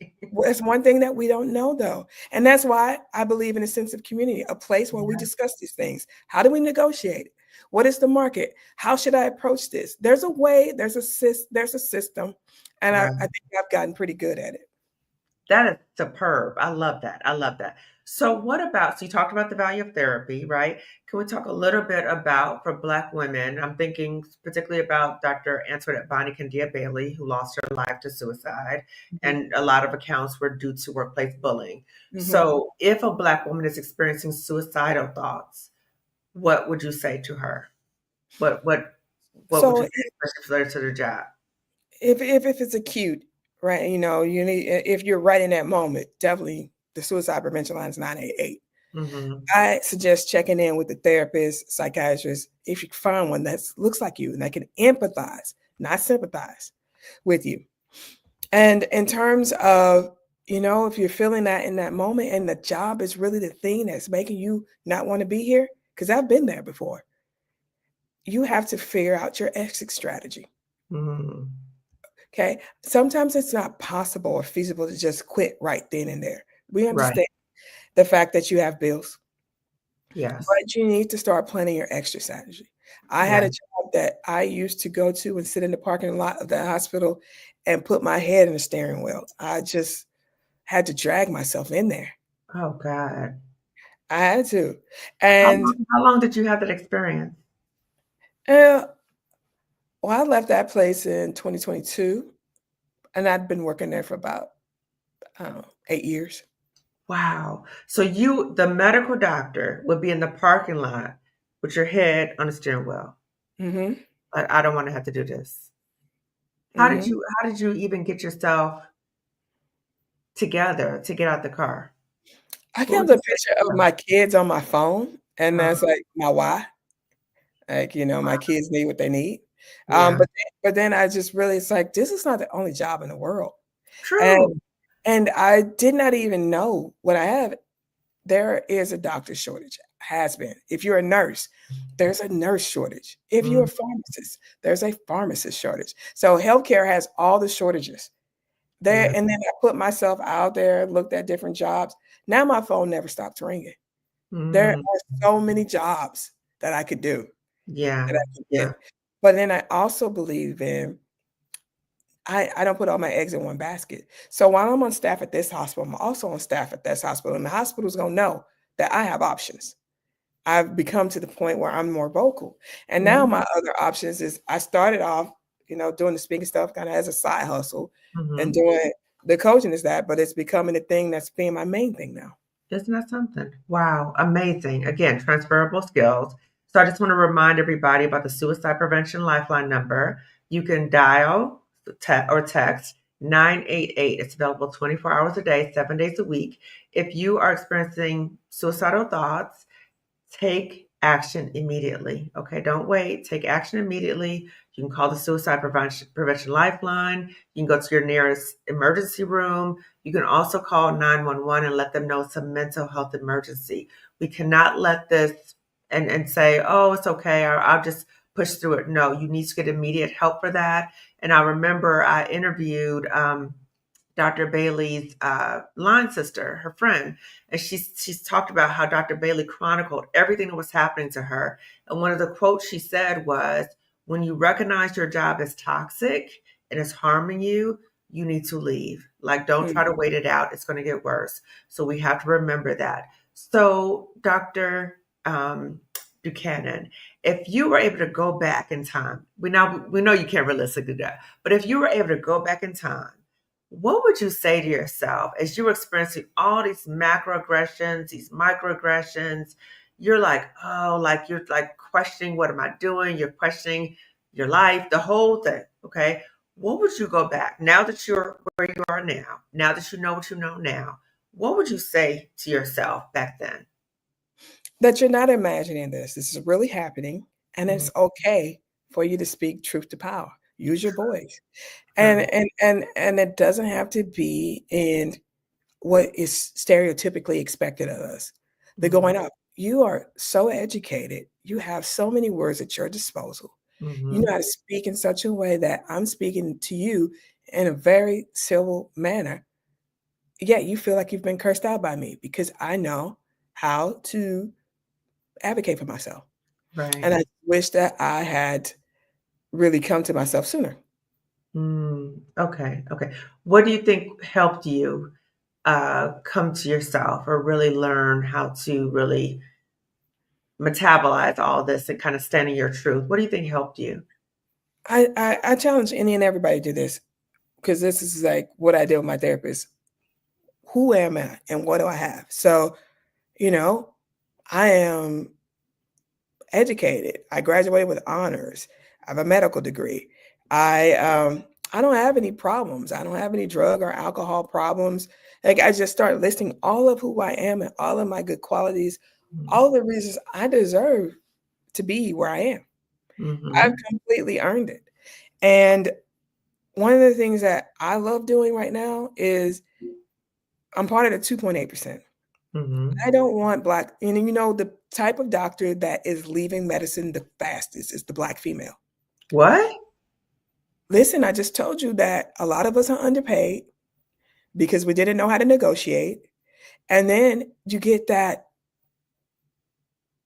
always being questioned. And it's not just me. I'm not imagining it. I've been in circles with other black female doctors. The nurse questioning your orders. Just last week, the nurse questioned my orders. We had a 6-year-old patient, and she was a little chubby girl. And the nurse was like, the kid complained of abdominal pain. And I ordered a lot of labs and tests, and the nurse was like, oh, well, you don't need to do all this. She's just Ah, constipated. And then I had to say, you need to stop. I am the doctor. Ooh. And what if she's not? I says, what if she's got appendicitis? What if she has intussusception? What if she has Crohn's disease? See what I mean? So I have to Mm, investigate. And so we did it. And the kid she was very sick. wow. She was very sick. And also, I trust my inner knowing. In Yeah. my spirit, in my soul, I knew something was wrong with this little kid. I just Right. knew it. I didn't Right. without any scientific evidence, without Mm, anything. And so yeah. I needed to get the data because I needed somebody else to do something about it. When I True. called the surgeon, I can't just tell him I know something's wrong. So I Yeah. got, and the nurse was like, "You were right, Dr. Buchanan." I said, "Let that be a lesson." Generally What a speaking, slap in the face that it you is, have all this training and expertise, and they are constantly questioning you, and they're supposed to be of support to your work. yeah. What a slap in the face. I Yeah. hear that that happens a lot to women, and I know it happens to Black women. So I like Mm, I like that there are some, I get together with some Black women, like in a small group, and we mm, support each other, but there needs to be a larger network. yeah. And so, while I'm creating a melanated medicine, I was like, we need to have just a space for Black women. Yeah. And so that part I'm trying to coalesce and do right now. We Yeah. need to share our experiences. We need to help each other. We need to say, "Hey, this job is coming up, and if you're getting it, this is what you should be getting paid." Yeah. Um, those types of things. And when we do have these microaggressions, there should be a place where we can discuss. Exactly. A safe space with other Black women, Mhm. shared experiences. So you said that the fastest group of people leaving the medical field are Black women? That's so Mhm. heartbreaking because I just think about all that you all have to go through to become a medical doctor. So where did they transition to? Depends. Some will go off and they got married, so now they're just living off husband's income. Some go into pharmaceutical sales. That's a place that people in. Some are doing coaching, and uh, Wow. that's about as much as I know. But Oh my I goodness. don't think it's not good. We need to stay in medicine And if we we need can. more of us. Like you If said, we we need if more we of us. can, if it's what you're supposed to be doing. For Yeah. some people, it's not what you're supposed to be doing, but for Okay. many of us, it is. And here's what I think is the key. There's I can't even remember the doctor, but she helps figure out how to do practices outside of the hospital. See, if we owned our own practices more, Mm, and we're afraid to do business. And so when I do business coaching with women, I can teach you how you can own your own practice and mm. run your own practice so that you could make the money you deserve. Uh-huh. You know, get from under the system because I do some telemedicine now. It's just for me, and I don't have to be under the system. And so Mm, I don't hate being a doctor. I thought for a while I hate being a doctor. I yeah. hate the system.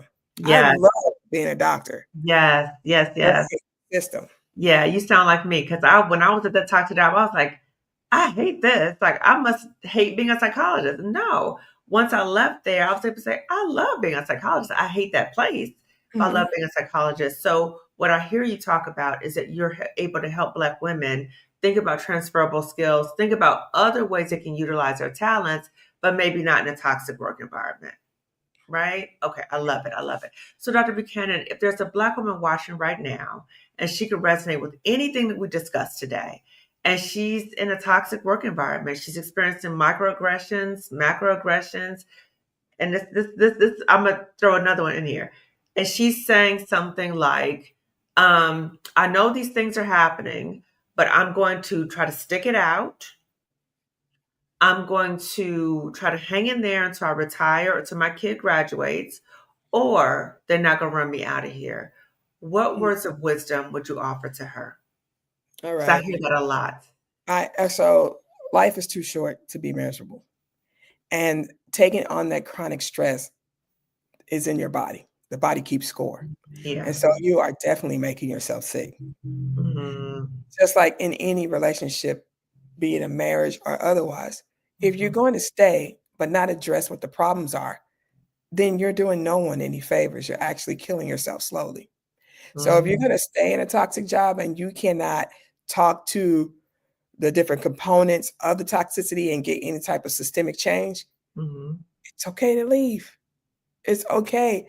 And whatever type of pension, bonus, blah, blah, blah, you're looking forward to, know that it's not worth it, and your system already knows it. Example Mhm. being, there's a hospital system that gives this awesome retirement. Mm. And I was talking to a colleague, and she explained to me they do that because what's the average life expectancy of a doctor? And so you retire from this place at 65, and then the life expectancy of a doctor is less than the general population. They know that they're not ever going to pay out much of that retirement. Oh my They God. treat people horribly in the system. I'm being careful not to name the system, Yeah, yeah. but it's one that's prevalent in California. But Ooh, they treat people horribly in the system, and they dangle this substantial bonus that you'll get and pension, but most people don't live to enjoy it. wow. That is sobering. That is sobering. So the importance of recognizing that a job that's toxic can harm you and that chronic stress is going to accumulate. It's no way around it. And also thinking about if you're not able to do things that might contribute to systemic change, then start thinking about what your options are. We talked about transferable skills. We talked about there's other ways for you to make money, maybe Mhm. not at that particular job. And I really want more of us as Black women to really recognize that we are making a lot of people rich. True that. Wow. Okay. We think differently. Think about how Madam C.J. Walker became the billionaire female, first millionaire female in all that she was going through. This Yeah. was the antebellum period. Yeah. Slavery had just ended and her siblings were born in slavery. So what's our excuse? Yeah, Mhm. we got some racism. Yeah, we got some sexism, but we have more access to things and we can do more. And Good. so I'm never going to just have one job anymore.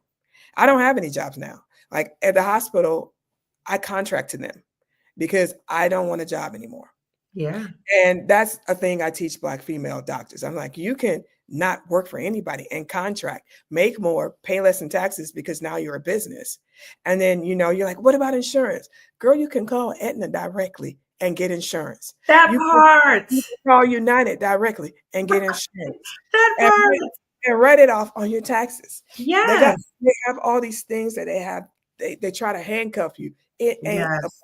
nothing. Yes. Leaving a job will save your life and you can live longer. And you think you don't know how to do it, you come and talk to me.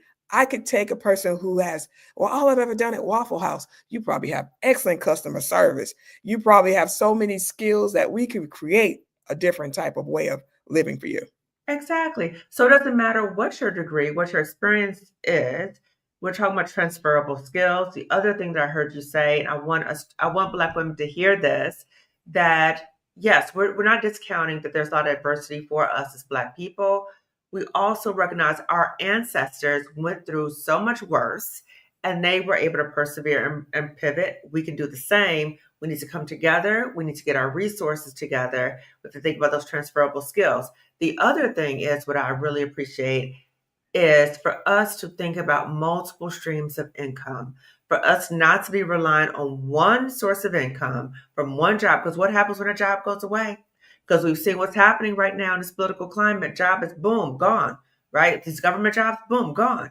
So we need to have the multiple streams of income and you can get your health insurance another way. So when I talk to Black women about the options, what I hear a lot is, well, I can't just up and leave this job because I got bills to pay. And I'm like, sis, I know you got bills to pay. I got bills to pay too. What I'm saying to you is, how do we come up with a plan so that you can start exiting and find other ways to replace your income, right? Not just saying, find other ways to replace your income. And there's options for your health insurance. So the thought that the only way you can get health insurance is through a job, that is not true. That is not true. There are other options for that. That's something we talked about in the Job Liberation Summit. Again, the replay for that, it's in the description section. But I want us to remember that. And I also want us to remember Stephanie Perry's quote, which I love. She said, number one, a job is not a good job if it's killing you, number one. Number two, if you're accessing those so-called good healthcare benefits because a job is making you sick, that is not a good job, okay? So we're here, my channel is here to share with you about resources to help you prepare so you can pivot out of a toxic job or a job you've outgrown, okay? Or if you've been laid off, what your options are. So Dr. Buchanan, as we're winding down, I'm going to read the community chat. Ladies, I see you guys are writing. I see you guys are just pouring it all in. Okay, when we get to community chat. So, Dr. Buchanan, can you please share about services that you offer and how you can be contacted? All right. The best way to contact me is to text the word strong to 55444. That's how you get on my mailing list. You can also go to drbstrong.com. That's drbstrong.com. You And get on said my text five, text what again? text the word strong to Uh-huh. 55444. Okay. Okay. Got it. Okay, go on. I'm sorry. And my landing page is drbstrong.com. drbstrong.com. Okay, so I'll put all this information in the description section on YouTube. Okay, so check this out. Okay, so what are the services you offer? So you offer coaching, and whom do you So, coach? my ideal client are high achieving Black females who want to stress less, um, turn their burnout to boundaries, and their purpose into profit. So I like to work with women, help them figure out first and foremost, let's go through what your strengths are. What is your true purpose? There's actually a scientific way of determining what your purpose is. And your purpose is the best of what you have to give to others.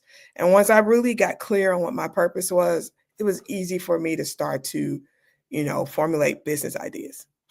And so that's one. And then coaching women on how to, uh, deal with their work and deal with microaggressions. It's a skill so that you're stressing less because we don't need to be dying 3 years later than or earlier than our white counterparts. No. And so I do that in a community. So I have a community that I host on Mighty Networks. And if you're on my mailing list, I can get you that information as well. Okay, so everybody, check out in the description section. I will have all the information in the description section. Okay, so as we're winding down, I'm going to read the community chat, and then we're going to wind down. So I see, good evening, sisters. Peace and joy to everyone. Hey, sis. I see my YouTube Butterfly membership member here. Hello, sis from Baltimore. Hello. I started working for DOD, Medcom in Maryland. The microaggression is real. I was told by a coworker that she was going to make me do what she just trained me on. So disrespectful, right? Oh, wow, that's crazy. Your job is already so stressful. I can't imagine how much harder this makes it.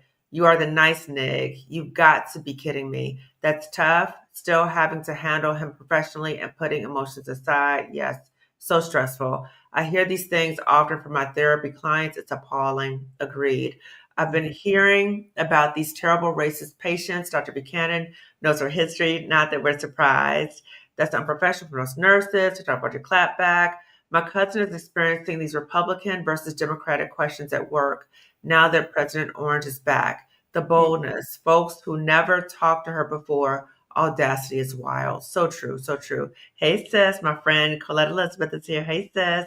Thank you, Dr. Buchanan. That was crazy. A total disrespect for Black and disregard for Black women, no matter how educated, intelligent, professional, and gifted you are. So true. As a Black woman leader, I frequently experience microaggressions showing up as insubordination in the workplace, shaking my head. Yes. So all the stuff you're experiencing is insubordination. But these people are allowed to just keep doing it, right? Because of so-called privilege and their racism and sexism. Sounds like that a therapist did you a disservice. We're not all like that. Yeah. So you hopefully got a different therapist from the other one you had. Okay. Okay. Let me see. I cannot wait to. Okay, they can't wait to hear you open melanated medicine. They can't wait for that to happen. I'm so excited and inspired by you, Dr. Buchanan.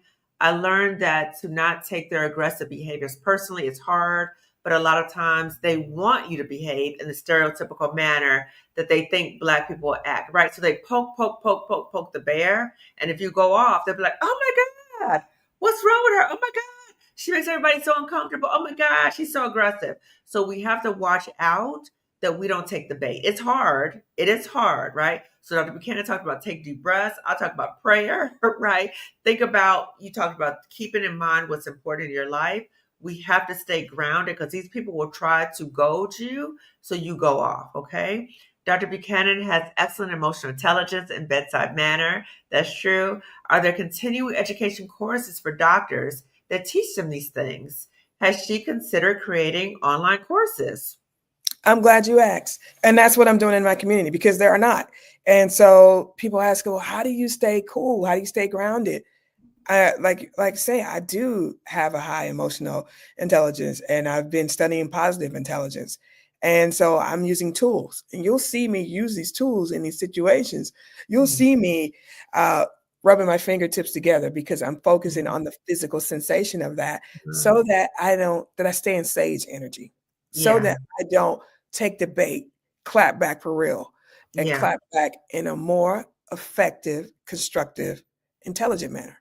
Yeah, so true, so true, so good, so good. Something I talk to my clients about too, Dr. Buchanan, because I share with them about my own experiences. Something I tell them is uh, ways that music can be very healing, right? So on your way to work, what kind of songs are you listening to kind of prepare yourself to go in the workplace? As you're in the workplace, what kind of songs can you think to yourself? And as you're leaving the workplace, how do you get that toxicity out of your system? And I was telling my client the other day, that I used to listen to when I was leaving. It's ratchet. It's ratchet. When I was leaving work, I used to listen to Big Sean, Don't F With Me. Yeah, Okay. yeah, That was my song. I was all in. yeah, Okay. So we have to think about getting that toxicity out of our system because we don't want to take that home. You don't want to take that stuff yeah. home. Can we talk about that too? I About don't take how it home. toxicity can go home with you? Not when you stay in sage energy. Not when you really have an emotional intelligence. Be like, okay, so he's coming for me, and I think behind that person who's coming for me, who hurt you? Why are True. you so insecure? Why am I Mm, so threatening to you? yes. Just operating in excellence, and it helps me not be mad at him.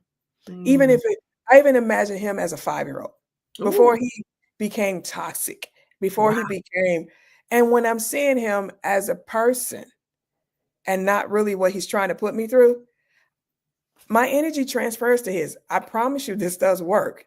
I teach it in my community. My energy will transfer to you, and all of Mhm. that venom you have, it softens. I'm talking to you in an intelligent way, and what I'm doing is making sense. You shrivel back to that 5-year-old because I have really manifested that. Wow. Now that is truly a trauma-informed lens, truly, okay?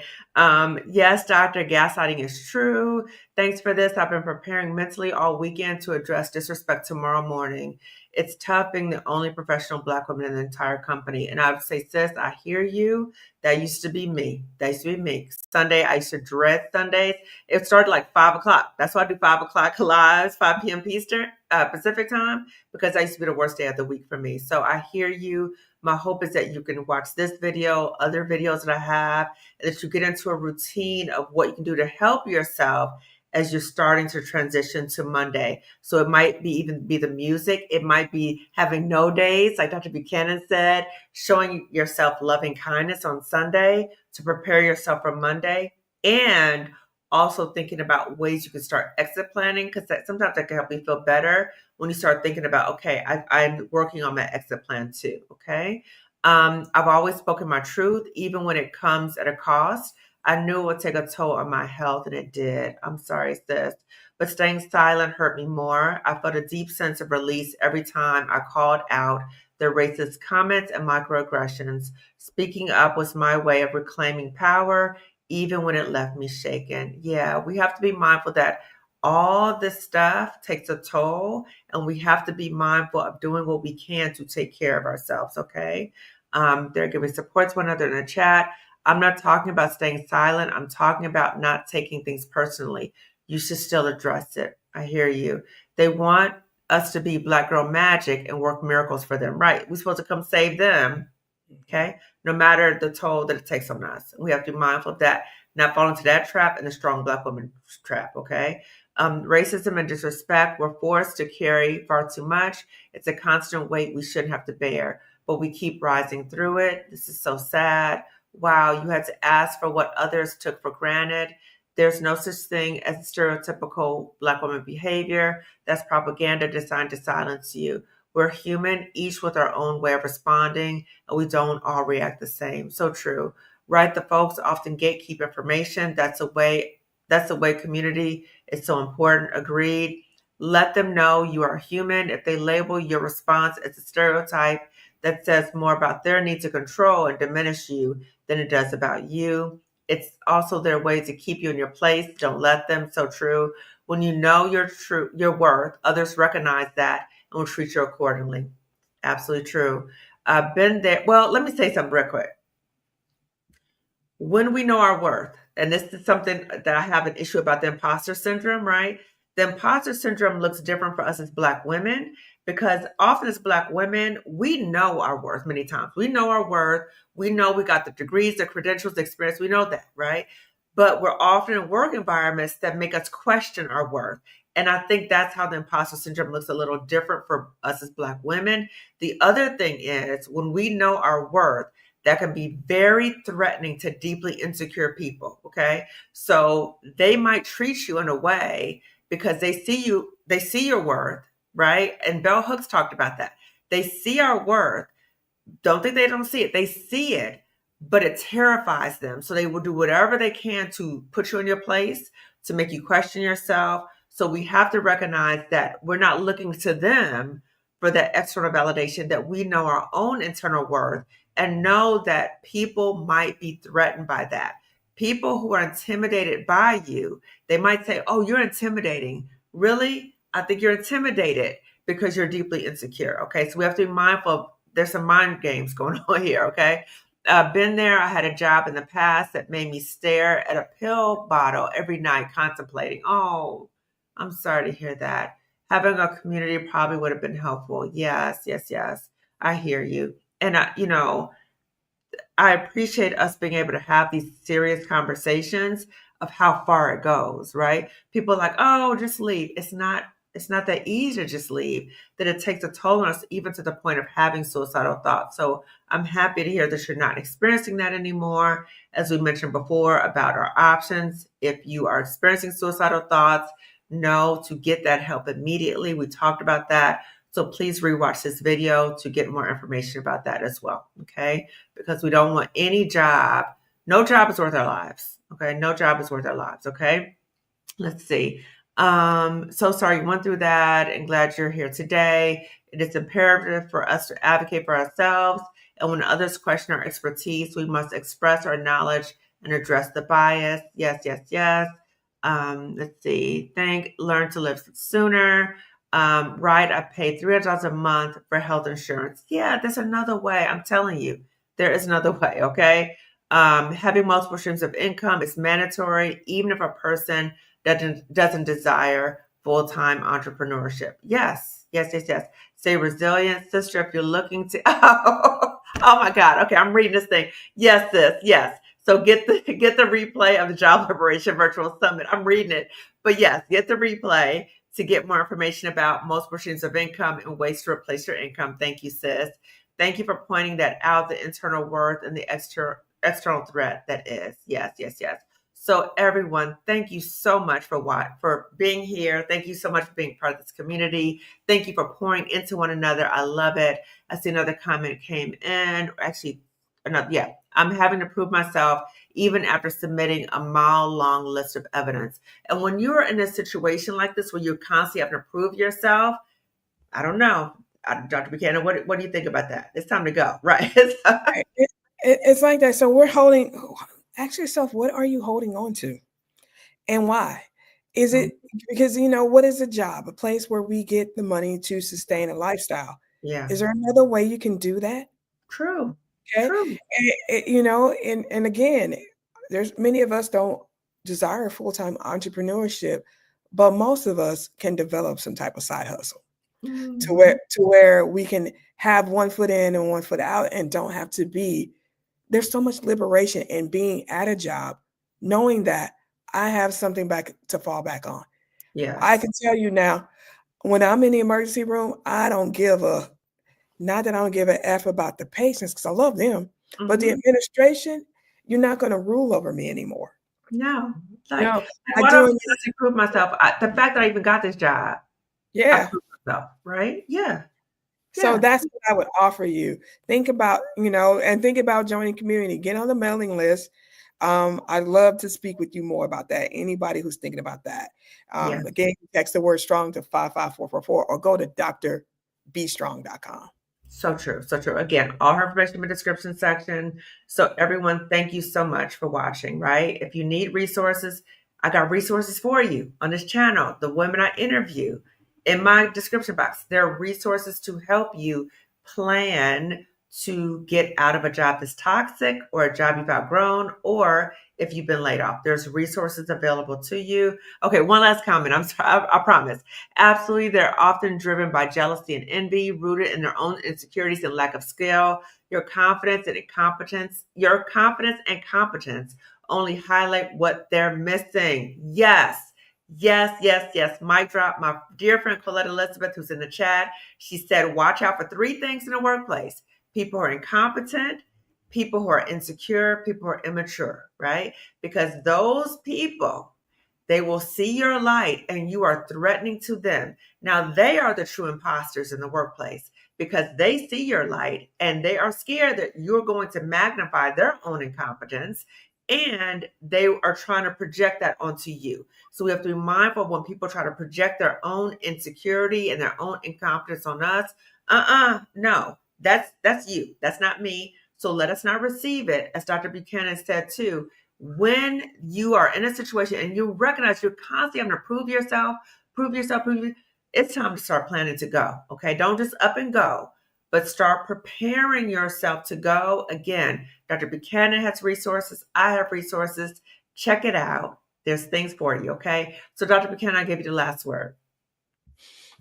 I think, Imani, what have we not said? What have we not said at this point? We've said everything. Number one, don't stay in a toxic job. Number two, know your worth. Yes. You know your worth and you know your purpose. Then you have a clear vision of where you can go and what you can do. Number three, that job is not the only way you can make money. Think outside of the box. True. Our ancestors, before they let us into these institutions, our ancestors was so innovative, building things like Black Wall Street. I want you to channel your ancestors and start thinking about the best of what you have to serve others. And when you feel like you want to connect to your purpose, you want to get into community, then contact me. Perfect. Perfect. Okay. So everyone, please give this video a thumbs up. It lets YouTube know to suggest this video to other Black women. Subscribe to my YouTube channel. It is completely free. Okay. Subscribe, subscribe, subscribe.